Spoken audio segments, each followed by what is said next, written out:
Salut les loulous, c'est Roll Costo, ça me fait extrêmement plaisir de vous parler aujourd'hui. Aujourd'hui, vous savez ce qu'on va faire? On va faire la partie 2 de la dernière vidéo où j'écoutais les réactions de mes proches, de mes amis, de ma famille suite aux questions que vous aviez posées. Vous les aviez posées où? Ici, sur Instagram. D'ailleurs, n'hésite pas à me rejoindre sur Instagram, sur TikTok, sur Facebook. Je compte sur vous, on est de plus en plus nombreux chaque jour, ça me fait extrêmement plaisir. Merci à vous tous. On va tout de suite attaquer. Alors, je vais préciser, si tu as raté la première vidéo, je vous ai demandé sur Instagram de me donner des questions que vous voudriez que je pose à mes proches. Ils se sont filmés, je n'ai pas vu leur réaction et je vais me filmer en direct en train d'écouter leurs réponses. Et on va faire ça ensemble. Ça va être trop cool. Allez, on attaque tout de suite. Putain de nœud de merde. Il n'y a pas vu qu'il y avait un nœud. Super, le youtubeur de Wish. Voilà, je suis prêt à faire feu dans cette vidéo. Il reste 5 questions que j'ai posées à mes proches. C'est parti. Que penses-tu de son humour autour du handicap? L'humour autour du handicap, je pense que c'est nécessaire pour Bien sûr. faire en sorte que le handicap soit le plus normalisé possible. Il faut rire de tout. Le handicap ne soit plus un handicap. Exactement. Des choses un peu avec dérision, avec humour et qu'on arrête de dramatiser le handicap ou de s'apitoyer sur le handicap. Exactement ça. Moi je trouve très bien, très drôle. Je suis quelqu'un qui prend tout au second degré, donc je trouve ça merveilleux de pouvoir rire de son handicap. Et je pense que la vie serait carrément plus simple si tout ça c'est important. Ce qui se passe en ce moment. On se rejoint mon pote. Eh ben, son humour autour du handicap, ça m'étonne pas du tout. Romain, c'est quelqu'un qui a toujours eu beaucoup d'humour, qui a l'humour un peu noir même. Très noir. Ça le caractérise totalement. Et, je suis horrible. Donc depuis qu'il est handicapé, il en profite beaucoup plus parce qu'il peut se le permettre. Situation de handicap. Les choses. Mais voilà, son humour, c'est une façon de vivre les choses, de dédramatiser. Et je pense qu'on en a beaucoup besoin. Surtout merci ma frangine. Donc moi, je trouve que c'est une excellente chose. Très bien. Merci ma frangine. Je ne suis pas surprise parce que de toute manière c'est déjà quelqu'un qui avait beaucoup d'humour et je trouve ça extraordinaire et merci mon petit maman. Et puis faut que ça continue, que ce soit aussi, ça puisse servir aussi pour d'autres éventuellement. Ouais. Donc ça c'était l'une de ses qualités que j'ai pas pu citer parce qu'il fallait que je fasse le tri dans toutes les qualités qu'il a, mais sans ça c'est dans l'autre vidéo. C'est quelqu'un qui a beaucoup d'humour et qui s'en sortira toujours dans la vie. C'est très important ça. Cette partie sur l'humour, elle est très importante, mine de rien. Il y a eu des choses très importantes de dites. La première, c'est que si on rigole du handicap, ça veut dire qu'on accepte qu'il soit à part entière dans la société et qu'on peut en rire aussi. Voilà. Ne pas en rire, pour moi, ça veut dire qu'on le met de côté. Ça veut dire qu'on n'a pas le droit d'en rire. Comme d'autres sujets d'ailleurs, et c'est bien dommage. Et la dernière chose, ma soeur, elle a raison. Franchement, je vous avoue, de savoir que je suis en fauteuil, j'ai le totem de Koh Lanta. Je peux presque tout dire. Presque, j'ai bien dit. Mais ça, c'est vrai. Est-ce que tu t'attendais à cette rage de vivre après son accident? Bon, là, ça va peut-être être plus émotif pour moi. Je sais pas si je m'attendais à cette rage de vivre après l'accident. Je connaissais peu Romain avant l'accident. C'est vrai, on s'est découvert après l'accident. C'est qu'après l'accident, j'étais persuadé qu'il ferait des grandes choses et je pense qu'on est qu'au début et qu'il peut encore nous surprendre. Alors oui, je m'y attendais. Clairement, ça fait partie de son tempérament, de son caractère. C'est quelqu'un qui a toujours eu la rage de vivre.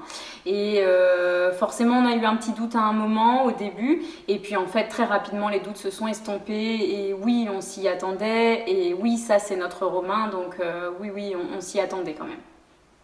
Ah oui, c'est la première chose que j'ai dit quand je l'ai vu en réa, c'est la première chose que je lui ai dit.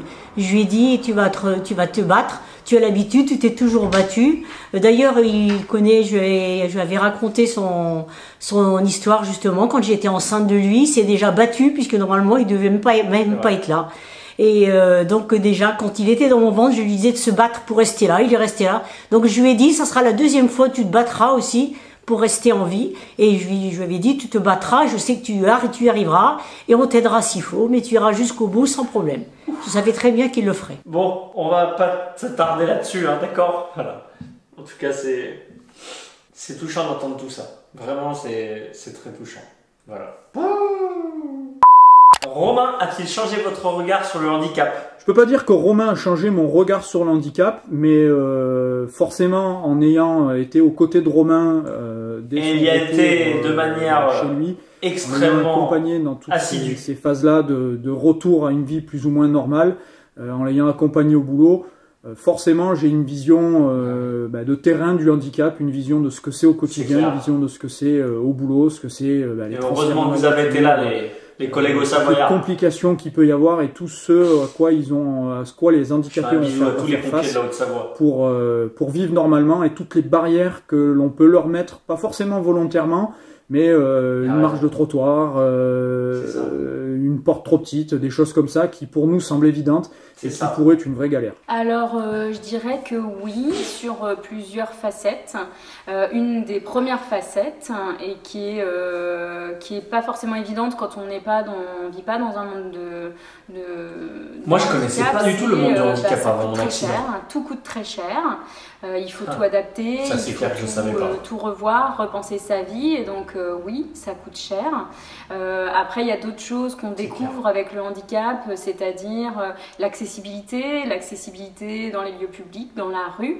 C'est tout bête, mais les gens qui se garent sur les places handicapées, ce genre de choses. On faisait pas forcément attention avant, et puis en fait quand on a quelqu'un proche qui vit ça au quotidien, ça nous ouvre quand même les yeux sur l'importance de ces petites choses. Voilà. Après, Romain, il a su aussi nous montrer une chose, c'est que même si on est handicapé, on peut vivre une vie quasi normale, on peut faire du sport, on peut partir en vacances, on peut avoir une vie de famille. Et ça, c'est des très belles choses que nous démontre quotidiennement Romain. Alors, changer le regard sur le handicap, non, pas vraiment, parce que moi-même déjà, j'avais ouvert une petite section pour m'occuper d'enfants handicapés dans une association de sport. Ma maman, c'est la mère Teresa. Mon papa s'occupait aussi. Elle veut s'occuper de la terre entière. Ça me fait plaisir que même dans mon entourage, j'arrive déjà à changer le regard. C'est très important. Je vous l'ai dit, moi, avant mon accident, mais c'était un monde que je ne connaissais pas, c'était l'inconnu pour moi. J'ai découvert tout ça, je suis tombé dedans. Le prix, comme on dit, l'accessibilité, toute cette merde. Ouais, toute cette merde. Parce que tu sais quoi? Le handicap, on pourrait très bien le vivre. Mais c'est toutes ces petites choses administratives, financières, qui vraiment nous foutent le moral dans les chaussettes et qui viennent nous gâcher la vie. C'est uniquement ça. Là, ça va être dur. Si tu devais dire un mot, une phrase pour caractériser Romain. C'était bien vos questions. Je crois que je vais garder cette image-là. C'est un mot, une phrase. Ce sera le petit bonhomme à roulettes du groupement du Genevois, avec toujours sa joie de vivre, toujours sa bonne humeur. Mon ancien collègue qui m'appelait comme ça. Le petit bonhomme à roulettes qui a la patate. Je dirais businessman. Eh bien, je dirais force et joie de vivre. Romain, c'était une force de la nature. C'est trop chou. C'est trop chou. Tout ce qu'ils ont dit, c'est trop chou. C'est trop chou. Businessman. Bon, faudra qu'on étudie ça, mon pote. La dernière phrase, et là, attention, c'est là où je craque, je crois. Qu'est-ce que tu voudrais dire à Romain que tu n'as jamais osé lui dire? Et là, ça va être dur. Écoute, mon Romain, je vais te le dire, t'es très souvent dans mon cœur, très souvent dans ma tête. Quand j'ai des coups de mou, quand j'ai des coups de moins bien, que ce soit au niveau du moral, ou quand je vais courir, quand je vais faire une grosse sortie de rando, quand j'en chie, voilà, quand j'ai un coup de moins bien en général, je pense à toi. Et je me dis, qu'est-ce que Romain ferait dans cette situation-là? Et ça me donne un coup de boost, un coup de patate, ça me remonte le moral, ça me redonne de la force dans les jambes, ça me redonne un peu de respiration, un peu d'envie, et puis je continue parce que toi tu lâcherais pas. Donc il n'y a pas de raison que je lâche non plus. En soirée, lâche un peu ton portable. Bisous copain. Ça c'est bien. Alors que je ne lui ai jamais dit, je crois pas, parce que c'est des choses que je lui dis, peut-être pas quotidiennement, mais que je lui dis. Et là, je vais en profiter pour lui redire. Eh bien, Romain, je suis extrêmement fière de toi. Je suis extrêmement fière d'être ta petite sœur. Moi aussi, je suis fière de toi. Je t'aime énormément. Je t'embrasse fort et je t'aime. Là, c'est difficile parce qu'en règle générale, moi, je dis toujours les choses. Donc, peut-être je peux dire une seule chose, oui, que je lui ai peut-être pas dit souvent, c'est que je l'aime et je suis très très fière de lui. Oh putain. Ouh. Ouh, dis donc. Oh. Voilà, et moi, c'est vrai que je le dis pas souvent non plus. Enfin si je le dis, mais je l'écris souvent, parce que c'est vrai, je le pense. Donc voilà, je vous aime très fort. Tous les 4, vous êtes vraiment des gens particuliers pour moi.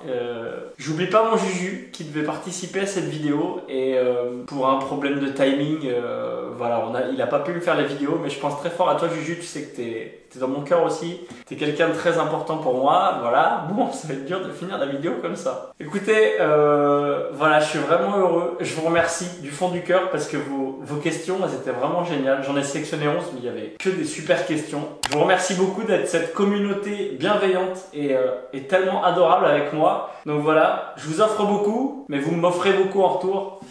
Écoutez, j'ai juste à vous dire, si ça vous a plu, il y a d'autres vidéos, on va rire, hein. C'est promis, on fera d'autres choses. On va pas faire que pleurer. Mais voilà, c'est des larmes de joie, sachez-le. En tout cas, voilà, tu peux t'abonner à ma chaîne. N'hésite pas, tu actives la cloche pour les prochaines vidéos et puis lâche un petit pouce bleu. Je vais pas te dire si t'as pleuré, mais si t'as aimé la vidéo. Voilà. Allez, je vous embrasse très fort les loulous, je vous dis à très bientôt.